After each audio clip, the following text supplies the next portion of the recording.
Welcome, everyone. Thank you so much for joining us tonight. And a big thanks to New America for welcoming us into their new home. Their offices are quite lovely. I'm Jade Floyd, Senior Director of Communications at the Case Foundation.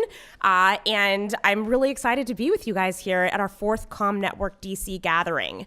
So we're excited to have Alfred Ironside, the VP of Global Communications at the Ford Foundation with us here today. He's going to be speaking with us a little bit later. But before we hear from him and our moderator, Fuzz Hogan, who's also one of our hosts tonight, I just want to take a few minutes to kind of highlight the Communications Network and the great work that they're doing within the social sector. So, as all of you know in the room, there's true value in using strategic comms to help advance our organization's missions and to extend our impact.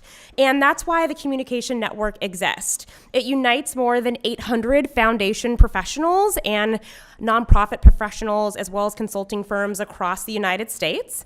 And they provide exclusive in-person learning sessions, webinars, and salons with organizations like NPR, Medium, the Ad Council, and many more. So we're excited to share that their annual conference this year is headed to Detroit. Just a note, they're currently seeking sessions for the ComNetwork event in Detroit that's coming up. The deadline to enter for those sessions is April 22nd. So you can apply for those at comnetwork16.org/breakouts. You can talk to both myself, Sean in the back, or any of your hosts tonight, and we'll give you more details on that. So we really hope you consider joining us in September in Detroit. I'm especially excited to head to the Motor City to hear from the many foundations that are really doing impactful work to revitalize the region there. Last year's gathering was a tremendous success. I was able to moderate Soledad O'Brien on stage, as well as hear from Dr. Clarence Jones, who was a speechwriter for Martin Luther King, and he was also the man who snuck out the many pieces of the letter from Birmingham jail from MLK. So we will hopefully hear from many other voices in communications who were truly as instrumental as both Soledad and Dr. Jones. And just a reminder, Communications Network, and be sure to grab a bag before you guys head out today. In the back, a tote bag to take as a thanks from each of us. Be on the lookout for the newest edition of Change Agent. That's the biannual print journal from the Communications Network. This May issue is going to include features from the Annie E. Casey Foundation and one of the New York Times Upshot contributors. And also, please check out Stanford Social Innovation Review and read the network's newest series. They're soon going to feature pieces from both the Heinz Foundation, World Wildlife Fund, Spitfire, as well as the Clinton Foundation. So why local? Why are you guys all in this room today? We have groups now, Communication Network local groups in several chapters. DC was the first, and we're really excited to claim that title. And we have others forming in both Denver and LA, one in Boston, Seattle, and Michigan is coming soon. And each of these networks are really working to build a community of communicators and share our learnings, our big successes, as well as our failures. So if you know anyone in those regions, be sure to let them know that there are events that are taking place just like this within their local area. And we're going to be hosting another gathering here in DC. This is our fourth, and you should be on the lookout for that in our meetup group, as well as the email listserv from the ComNetwork folks. So we're going to get started. First, I'm excited to welcome our host, Fuzz, who is actually, this is his office, so I'm not really welcoming him. But he is going to be moderating you tonight. Fuzz is a managing editor here at New America, where he oversees the communications, the events, as well as editorial. And he works to amplify the more than 150 scholars and fellows across more than 15 policy programs. And when you guys walked in, you saw a bookshelf that had a number of the fellows who have published publications, and I take a look at it. It's really impressive, and there's many books I was taking a photo of that I'm like, I gotta get this on Amazon. So, Fuzz spent most of his career at CNN. He was a producer, and he covered a wide range of stories, including the O.J. Simpson trial, the Oklahoma City bombing, and as a news executive, he oversaw the daily coverage of Hurricane Katrina and the investigation into Al-Qaeda, which earned him a Peabody. So we're very thankful, Fuzz, that you welcomed us into your New America home. And our very special guest tonight is Alfred Ironside. Alfred's vice president for global communications at the Ford Foundation, where he leads their strategic communications unit that supports the foundation's diverse programs in the United States and in 10 regions across the globe. He joined the foundation from the United Nations, where he served as spokesperson for the countries in crisis and then as chief of media relations for UNICEF. He also joined the foundation from the United Nations, where he serves as spokesperson. See, that messed me up. I'm sorry about that. He began a storied career as a reporter at several radio stations, both in Indianapolis and in Philadelphia, his hometown. And in the late 80s, he spent time in the U.S. Foreign Service as a press officer stationed in East Berlin, and he won a commendation for his work there during the Berlin Wall crisis.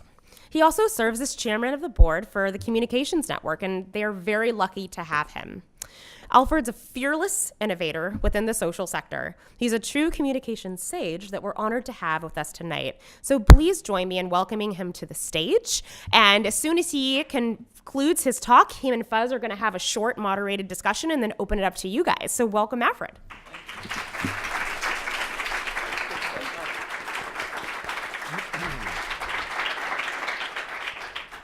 Well, thank you for that really daunting introduction. It's a pleasure to be here. I'm interested in asking you a few questions before I get started. How many of you are affiliated with a foundation? By round of applause. Round of applause. Okay. Good. Not that many.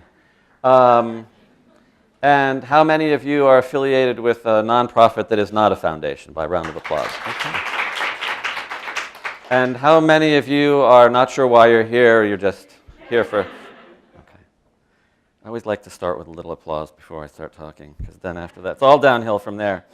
I just want to say thank you for the invitation to be here. I am a huge fan of the Communications Network. It's a collection of 800 incredible people across the country who do what you do, which is communications in the social sector. And we love gatherings like this because really the network is about learning together. So it's really a pleasure for me to be here tonight, and thanks to all of you for coming on this beautiful evening. When I lived in DC, I'm pretty sure I would have blown this off to go play softball somewhere. So I'm really, really grateful you're here.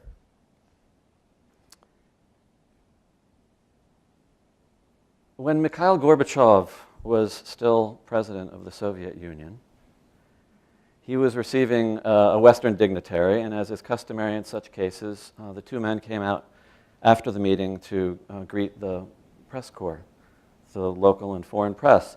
And Gorbachev called first on a member of the Western media, said, yes, thank you, Mr. Gorbachev, sir. If you were to describe the state of the Soviet economy using just one word only, what would it be? Gorbachev thought about this for a minute, and he said, good. Well, sir, yes, thank you, Mr. Gorbachev. But, sir, if you could describe the state of the Soviet economy using two words, what would it be? Gorbachev thought about this, and he said, not good. If you were to ask me to use two words to describe the state of communications in the social sector, or even just one word, I would, of course, say, good. It's good.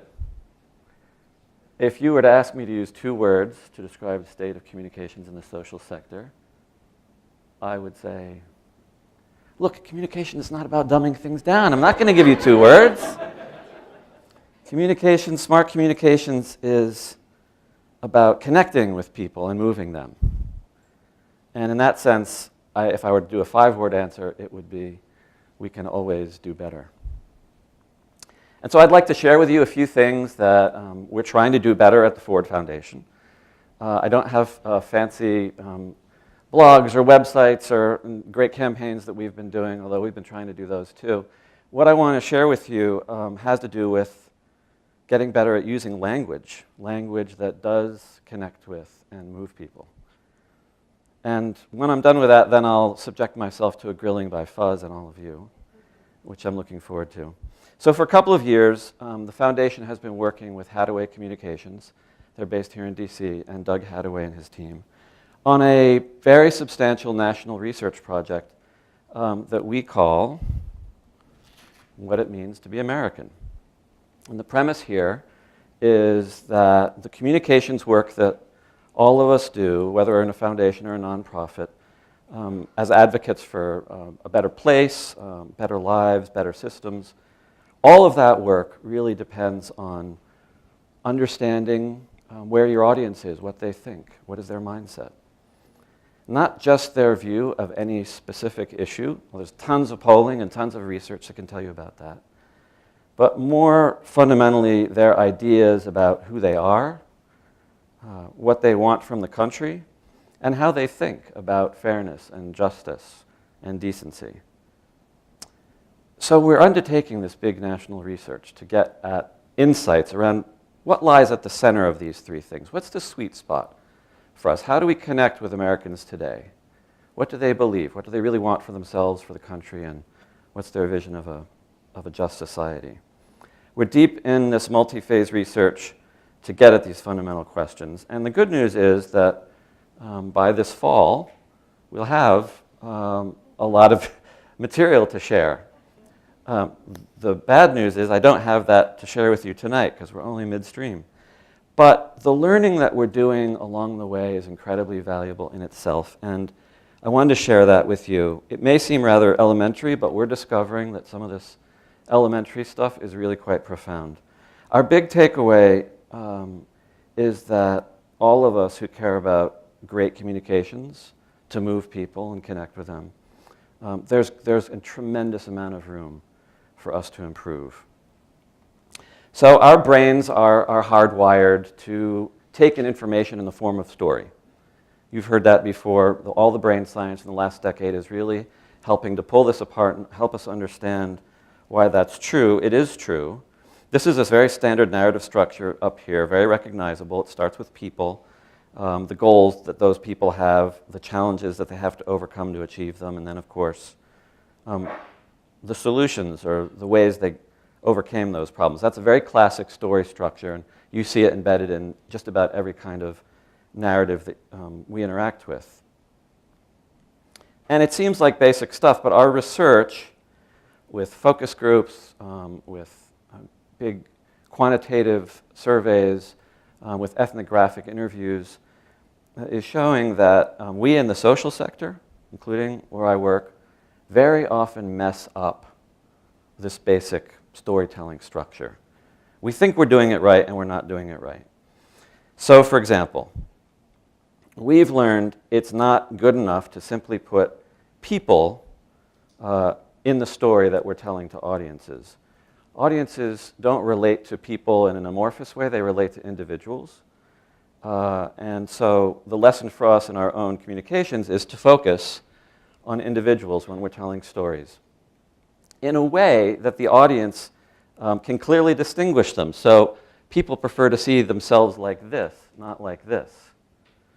They don't like the amorphousness of this picture if you are using images to get at this. If you're using words, the story is the same. It's quite basic. These are examples from our own recent material on our website, our blogs, our stories that we're telling in speeches, working to reach each child's needs instead of working to raise test scores for all children. It seems so elementary, but all the surveys show us that when you talk about individuals, people can connect and relate. When you talk about amorphous masses, you're already losing your audience. And I think the more profound insight here is that, as we know, Americans are all about individuality. And they don't like it when the individual is not visible. They want individuals to thrive, and they want them to do well. And so when it comes to talking about individuals and who they are, it's really important to not use demographic categories to describe people, but to use positive personal characteristics. And we know what some of those are from the research, because 70% of Americans said being responsible, loyal, hardworking, family-oriented were extremely important to them. And this is not a poll. This is this deeper kind of research that we've been conducting over the last 2 years, verifying this in a whole series of ways. These ideas are really important to people. So for example, when we're talking about people we serve or people we're trying to work with, it's much better to talk about them as hardworking, striving to stand on their own 2 feet, trying to get ahead, working to make ends meet. These kinds of words are received far better than when we talk about people as the product of their conditions. Poor, low income, marginalized and vulnerable, or some combination of that, low income women of color from a marginalized community. This is language you may recognize. We all use it. And one of the things that we did a little over a year ago when we embarked on this research was we did interviews with about 40 of the organizations that Ford supports to see if we were doing something that would be of value, if this research would be meaningful in what they did. Yes, yes, yes, came the reply. It's good, we started to do it. But we wanted to establish a little bit of a baseline for ourselves, so we did a blind audit of the 40 organizations' communications, their website, their press material, their speeches, whatever we could find publicly, interviews in the media. And we did a blind audit. They didn't know we were doing it, and I don't know, actually, I can't distinguish any of the individual organizations. But the findings were telling because we're not good at this, surprisingly. We think we're good at it, but we often mess it up. And that's why I wanted to underscore it. We're trying to get better at this ourselves. These are 2 recent blog posts on the Ford blog. The first one, we get it right. We're talking about a community's perseverance and determination. The one on the right, it's back to poor farmers and vulnerable communities. And people can't relate to that because, as it turns out, this kind of categorizing language is distancing from the audiences that we're trying to reach and connect with. And when you think about it, no one thinks of themselves this way. I'm a poor person of color. No one thinks of themselves that way. And so I don't know why we impose this language in our communications. We shouldn't. We should really go back to things that all people in our audiences can relate to, which is the characteristics of the people we're talking about, what they're doing, and who they fundamentally are, not what categories they're in. Those 2 lessons are about how we talk about people, but also when you're talking about goals. There's another area where things can get very muddy and murky. I'm speaking from a foundation point of view. We're learning to get better at this, to describe the work we're doing in relatable terms that also bring in people's aspirations. It's not easy. So here's a case in point. On the left in the blue, this is from a recent blog, people should have good jobs, good schools, the chance for a fulfilling, productive life. The research shows that people respond incredibly to concrete language like this because they can relate to it. They can visualize what a good school, a good community, a good job is in their own lives, and they're like, yeah, I'm like that. When we shift over to this language, which was also from a recent blog post, this had to do with, I think it had to do with criminal justice, and the sentence was 3 times this long and much more gobbledygooky, and you couldn't read it, so I just reduced it to this. Pursue comprehensive policy reform that's grounded in equity, public safety, and proportionality. So communicating what people's goals are and what your goals are and working with them is really important in a way that's aspirational and relatable.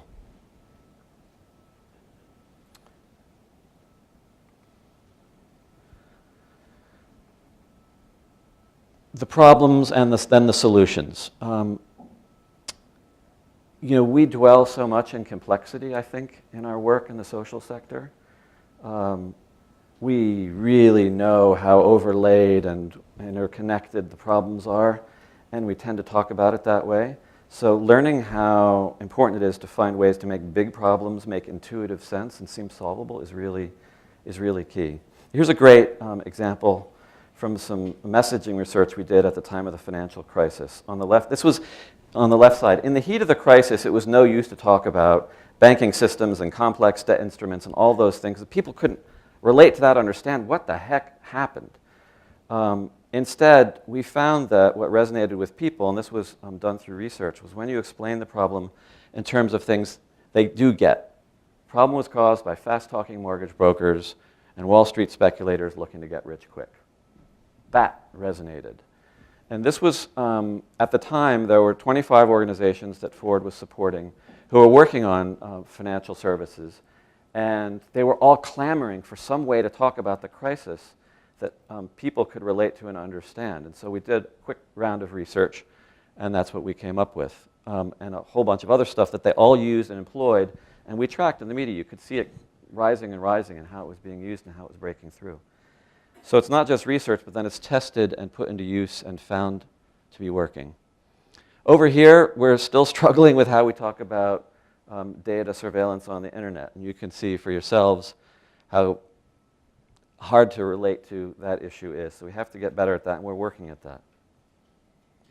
I could go on. I'd rather get into conversation. I think the main thing I wanted to share with you is that there is a tremendous body of research coming down the pike that will yield all kinds of practical, everyday lessons like this about the basics of how we communicate and the story structure that we use and employ in our work, but will also reveal a tremendous amount of insight about what it does mean to be American today. And the good news is a whole bunch of these current interim insights will be made available in the next day or two on the Communications Network website.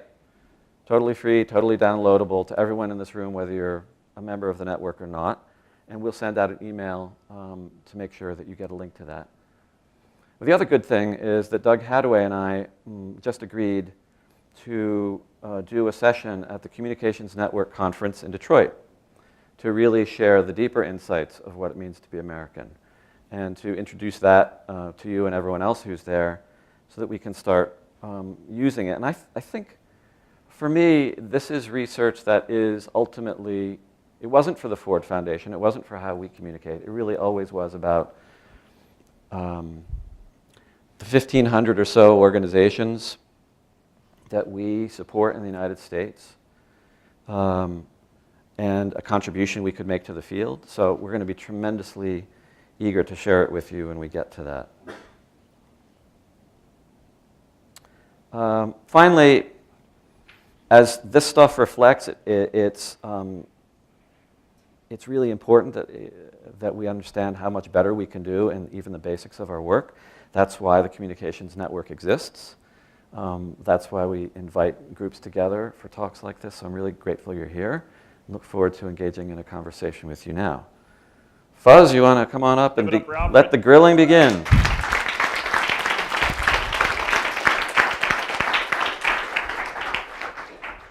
He would not let me pregame the questions with him.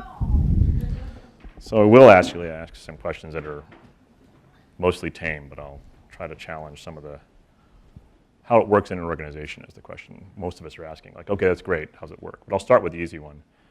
I talk a lot about, you talked about it when I was in journalism and now, English class versus history class. One way to sort of describe that difference was when you have narrative, character, maybe not conflict, which is an English class thing, but you have sort of motion and stakes. That seemed like the same way to break down the two things you're talking about. English class versus history class. The left side of your screen, or the right side of your screen as the audience talked about it, saw it, was history class, yes, while this was English class. Yeah. Well, I mean, I think the whole idea behind this, what it means to be American research, is that to be effective communicators, we really need to know where people are. And not what we imagine them to need to hear, but what they are ready to hear. And again, speaking from the vantage point of a foundation that works with a large group of organizations across the country, we are astonished continually at the resistance there is by advocacy organizations at changing the language they use, the messaging they're using, because they've used it for a long time, or it's born out of a serious analysis of the issues, more of the history class. And building a practice where you learn to translate that rigor and that depth of meaning into something that people can relate to is really the trick, and that's the purpose of this whole undertaking. Yeah. Cool. So then the question most of us are asking, I'll ask the obvious questions, and you guys can ask the less obvious questions.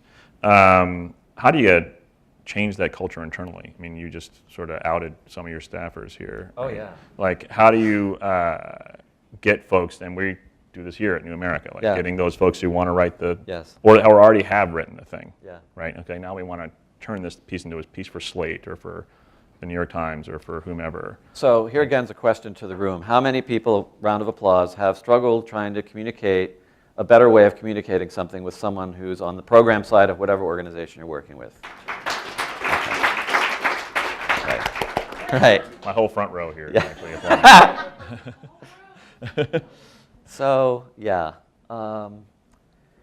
There's a couple of things that we've done inside our team. So we have regular monthly learning lunches. We have, like this. I mean, we've brought some of the same. We had the wonderful people from Atlantic Media Strategies come and talk to us not long ago. And we bring a lot of people to come and talk to us so that we're continually refreshing our thinking. We, because not everyone on my team is exposed to the learning that we're doing in this big research, because they're busy doing other valuable stuff, we made a point of having Hadaway folks come in and do workshops with us to introduce us to both the depth of the thing, but also this kind of basic learning. And we workshopped it. That's where these examples came from. What are we doing well? What aren't we doing well? So being deliberate about this stuff, even within our own communication shops, is really Have important. you found it teachable? It is teachable. And the way that we found it teachable is by bringing program colleagues into the focus groups where their messaging is going down in flames. And How do you measure flames? Do you have a spreadsheet somewhere? yes, that we have a flames metric go- for that, absolutely. When their faces are lit up in orange horror, there's clearly a flame. And this is easier and easier because most focus groups facilities now stream live, and so you don't have to be present in the little room. You can have people watching all around the country. So we've been doing that with some of our more recent, and we're going to do it this summer. We're thinking of inviting not only program staff in our institution, but program folks from many of the organizations that we think would most benefit or be most ready to adapt this kind of stuff. But in cases where we've done it, one of the ones we did in the last couple of years was one of the toughest. We had a program officer working on the racial wealth gap, really intractable issue. And the research was showing that people are extremely resistant to believing that there is a racial wealth gap. Doesn't matter what data, doesn't matter what you put in front of them, they simply reject the idea. It's some frame in their mind won't allow them to take that in because of the opportunity story of America or whatever it is. And so the organizations we support, 20 or 30 organizations in this field, were really struggling with the research numbers on the paper. But yeah, but see, but there, but And then we took them to the focus groups, and it changed everything. So same, even in it's a meta moment, you use the narrative to tell the story the statistics couldn't tell. Yes, yes, precisely. Yeah, because exactly right. When people see other people talking and listening and what it connects to in their own minds and hearts, that's a transformative experience. And they meet people who aren't like themselves, who aren't fellow scholars in the field. Right. Yeah. And that's the other thing, and you all know this, breaking out of the jargon is really hard. So yeah, we have to do it with program colleagues as well. So what does this all look like if I'm a consumer or a practitioner, a recipient of the forward work, and you can pick one or prioritize one? Like this language seems great to this room, we're all in, we're all applauding, it's all great. How does that So impact I'll your translate it a little constituencies? bit for you for end users and audiences that we're trying to reach. Because, like I said, this seems basic to us, but we don't do it as much as we think we do. I challenge each one of you to go back and look at your work and test it against some of these and see. That's what we did, and we were, properly put in our place. But for the people we're trying to reach, and we have a broad spectrum of audiences that we and the organizations we support are trying to reach. It could be from communities of affected people that they're trying to reach. It could be engaged Americans who are trying to drive policy change of one kind or another. It could be policymakers themselves, influential people in this here town. So there's a range of audiences, but what we found is that these lessons apply no matter who you're talking to, because it does go back to these core, the way our brains are hardwired, to listen, to learn, to take in information, to exchange ideas. So one of the things that has been learned through brain science is that we really have lazy brains. Guilty. The brain is sort of on a default survival mode. Use as little energy as possible. Use energy only when it absolutely must. So if it encounters anything that's work, its typical default is to not do the work. So if the language we use isn't intuitive for people, we're all, right from the get-go, their brains are starting to shut off. So using everyday language like this, it's 50-cent words, not million-dollar words, 50-cent ideas, not million-dollar ideas. It works with every kind of audience that we're trying to reach. And so it's not, I did a presentation like this in front of our trustees a couple of years ago, and one of the board members who runs a big, important nonprofit in the country and is a wonderful, thoughtful man said, he's from down south, sounds like you're trying to manipulate people. And he was very skeptical of it. No, we're not trying to manipulate people. We're trying to understand them. Right. We want to know what they think and where they are, and speak to them in language that they will relate to intuitively. And so it's not, we're not going down the path of Goebbels here. It's just understanding the people we care about and want to communicate and reach. So I'll be nervous in a different context. We're a think tank that does journalism, right? So we talk a lot about how much change we want to own. Journalists don't like to own change, right? Ford Foundation has undergone some pretty, by the way, very impressive communication strategy around their Ford Foundation, rethinking the think tank, rethinking the foundation. Talk to me about taking ownership over that change, maybe more than you had before, how this plays a role, and how comfortable it is as an organization to sort of start to maybe not manipulate people like my Southern friend thought, but just push change more than just fund and hope. That's probably an unfair characterization of what Ford Foundation used to do. No, it's not an unfair characterization at all. There's been a big shift. This is a really interesting, I find, dichotomy in the social sector between the organizations on the front lines, like most of you, and the funders in the background. I think having come from the Red Cross and UNICEF in past roles, those organizations understood how critical communications was to the enterprise, right? Because you're fundraising and you're trying to move things and make things happen in a community. And for foundations, that has long not been the case. It was always, we're in the background, the organizations we support are in the foreground, and we don't want to get in their way and mess things up. I think over the last decade or so, even this sleepiest of sectors has joined the 21st century and realized that won't cut it. Because if you're not defining yourself, someone else is defining you. Everything is open for debate, and everyone is fair game. Have you lost credibility with certain constituencies because you're starting to get out of that safety zone? No, I mean, right? I think that change was really started about a decade ago, and now it's mostly embraced and understood. And there's been a sea change, really, in the people who are leading foundations and who are coming to do work at foundations. So I think that's more of a communication savvy group. But what I was going to say about change in any organization, again, if the CEO believes in communications and then is good at doing it and wants to do it, you are in a great place. If you have a CEO who believes in communications but is not good at doing it, that's a harder place. At least you have some leeway. If you don't have a CEO who believes in communications, you're really... It's weird to be the communications director. I have one more question, which is a softball question about that, which is, you guys did dramatic. I saw you everywhere for a period of time. What was the secret to that? Was it just Darren? What was the work that went into that? And again, how did you sort of push that internally to get that going? So you're talking about the last 3 months of last year. We had multiple very favorable features in the New York Times, which is great when you have the New York Times as your hometown paper.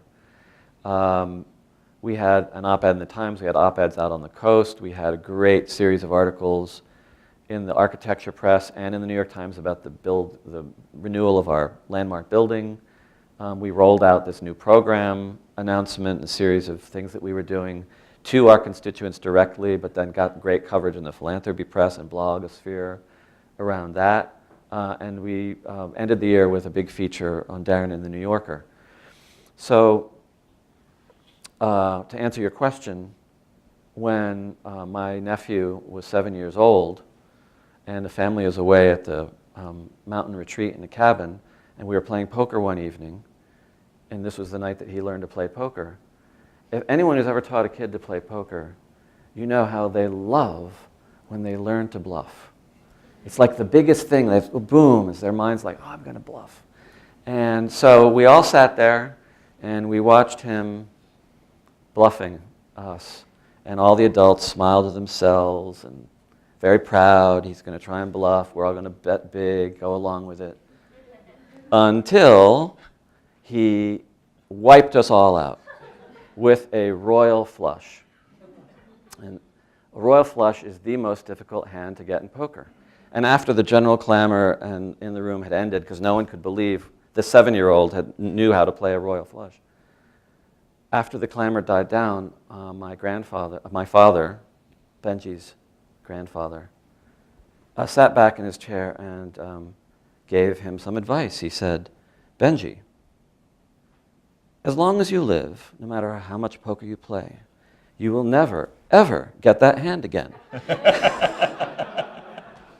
I thought that was great advice, and I told that story to our whole staff and our president when I was giving an account of the end of year that we had. We will never, ever get that kind of thing again.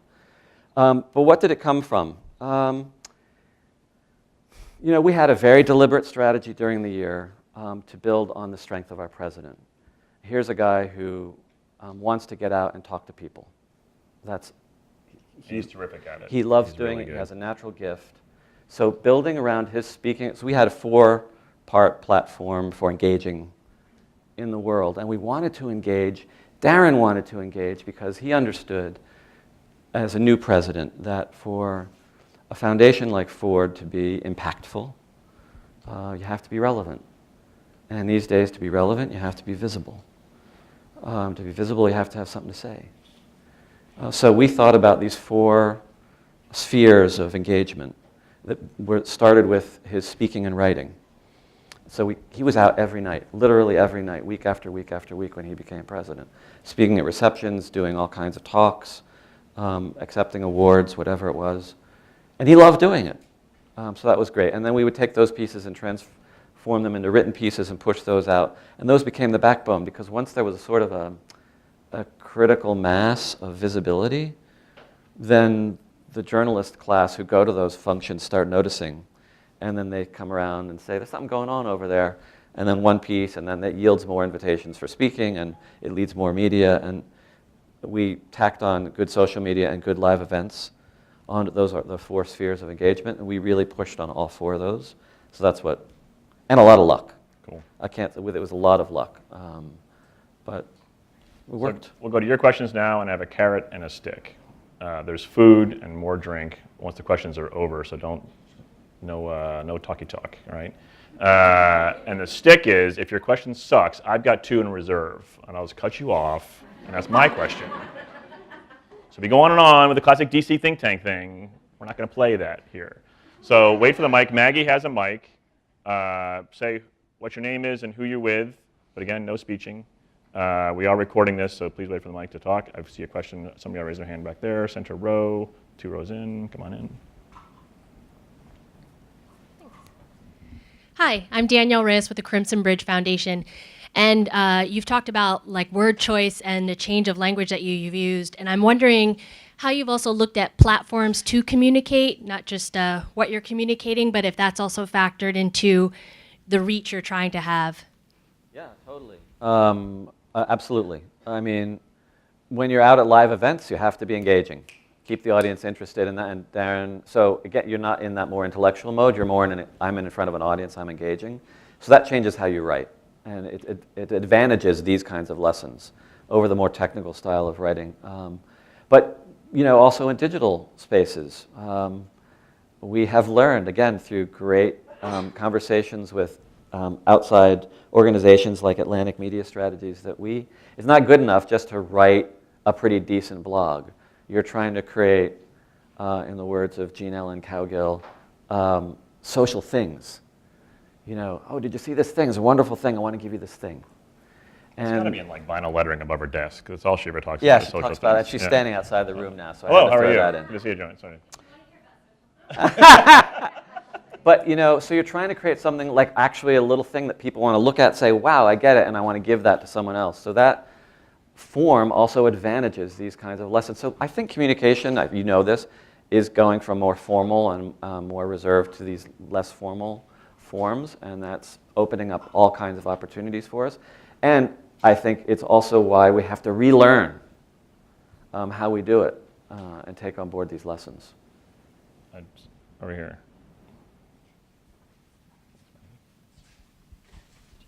This space is available for renting if you want to, for later. Sorry. Hi, my name is Cecilia. I'm a freelancer. I have two questions in one. I was wondering when you're saying about simplifying the language and making it more direct, it also makes it very simple to, it makes things clearer. Like when you use the example of Wall Street and their fast-talking people wanting to get rich, right? Yeah. Doesn't it create a little bit of a political problem internally when you're going to sometimes describe people that you work with afterwards or organizations that you work with by saying they're that? You can imagine we have members of the board who are big-time Wall Street financiers, and they did not like that language. Fast-talking mortgage brokers and Wall Street speculators looking to get rich quick.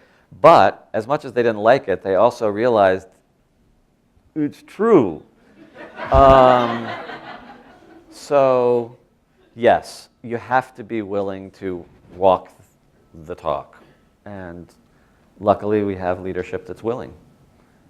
Yeah. I guess the question is, sometimes the foundations are the funders are the ones that are actually pushing some of that really boring language on their fundees. Yes. Like, so is that a, oh, right? Totally. Wow, And, yeah, and so I wanted to say this.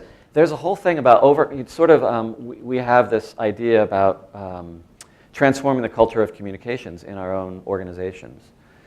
Because as a funder, we know that many of those we fund may, in some horrible symbiosis, attempt to parrot the language they see on our website or that they hear our program officers speaking.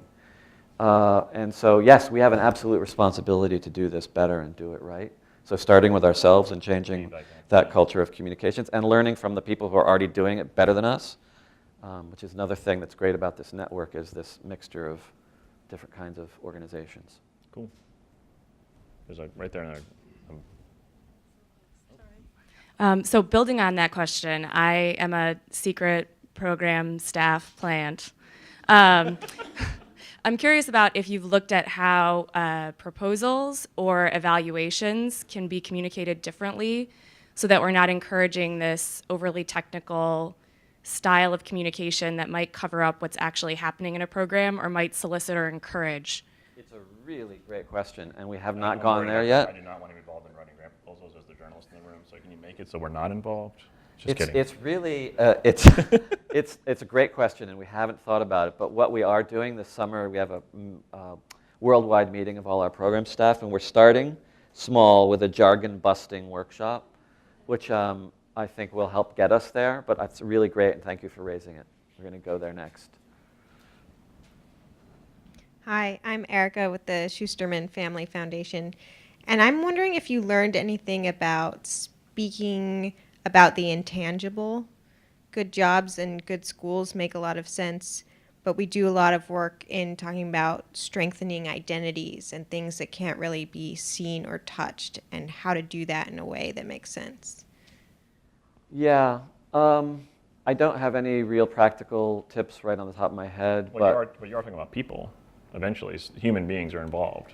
Yeah, right? and that's So where I was going there, too, yeah. which is totally agree with that. Yeah. Our sensibility about it is you can get there, and that you have to try.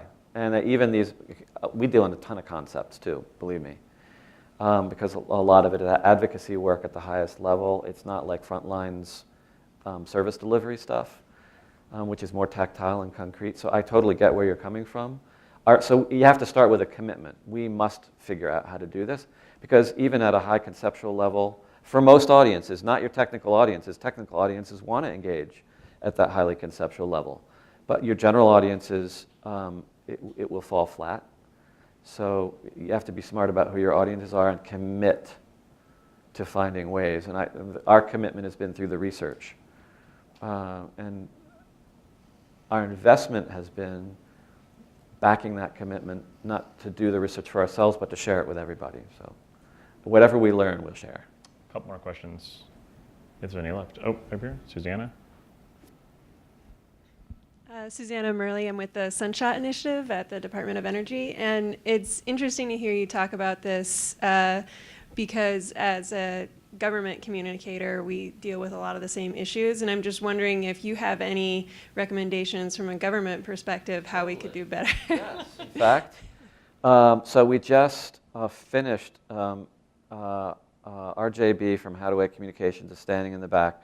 We just finished a big piece of work with government that Ford supported and How to Wake carried out, having to do with government effectiveness and place-based type of work and how to communicate that. And they've done, it's great work. It's tremendously valuable for any kind of branch of government that's trying to figure out how to communicate the successes of what government does. That's one, answer one. Answer two, what it means to be American is chock full of insights about how to talk to people about things that government ultimately has a hand in and make those things relatable to people. So that's a second resource that we can make available. And the third one, I can't remember what it was, but there's another one. One more question. There.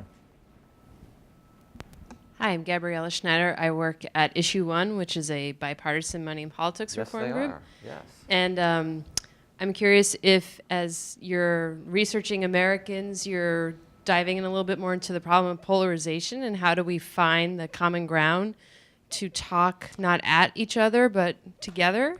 Thank you for asking that question. I'm so glad you asked that, because I failed to mention that the whole What It Means to Be American enterprise is designed to do just that, to transcend the political divide, not feed it. We recognize that people are tired of the political divide and the language that shapes it and drives it. They're hungry for something else. The early research we did really validated that. And the way that Americans talk about these issues is very different than the way that Washington and other kinds of political and policy types talk about it. It's very different. So yes, the whole enterprise of this research is to transcend the political divide, and it can therefore can be useful to communicators anywhere along the spectrum, because the whole insight is about where Americans are and how do we connect with them on issues that matter to us. And it's oversampled among young people and among people of color.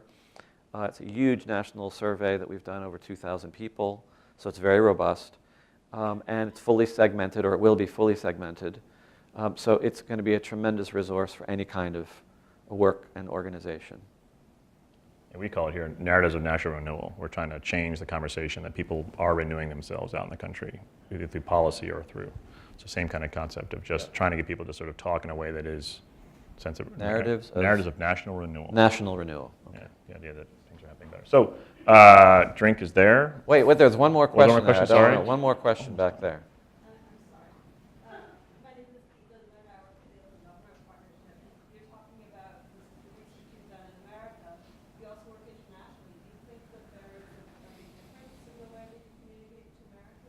Yes, absolutely.